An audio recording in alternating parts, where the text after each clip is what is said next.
ای مسلمانان چرا امروز ما خاموش و سر؟ هر کجا هر گوشه ای در خانه ما هست و در.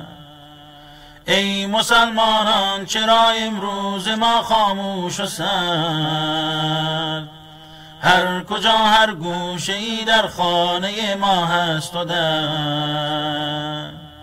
می کشیم هم پیش خود را از برای هیچ و پود، دسته های ما همیشه هر کجا در حال کود.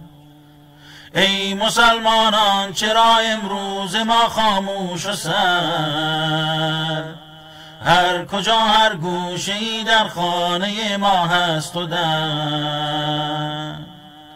در نبرد نابرابر می کشیم ما هم دگر. زین همه ترفند دشمن ما نداریم هیچ خبر.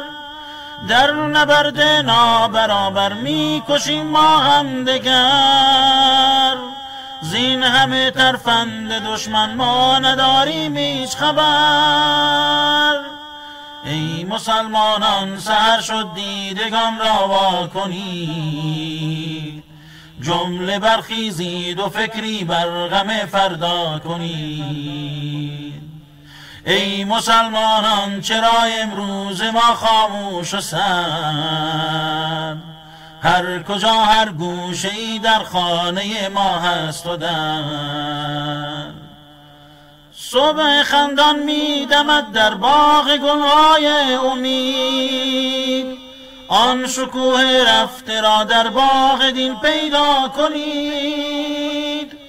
صبح خندان می دمد در باغ گلهای امید، آن شکوه رفته را در باغ دین پیدا کنید. ما ز راه وحدت و یک پارچگی گشتیم دور، تحفه ما هست برای همدیگر گودال گور. ما ز راه وحدت و یک پارچگی گشتیم دور، تحفه ما هست برای همدیگر گودال گور. ای مسلمانان چرا امروز ما خاموش و سر؟ هر کجا هر گوشه ای در خانه ما هست و در.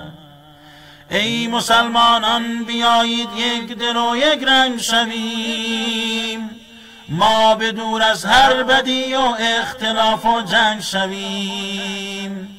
ای مسلمانان بیایید یک دل و یک رنگ شویم، ما به دور از هر بدی و اختلاف و جنگ شویم.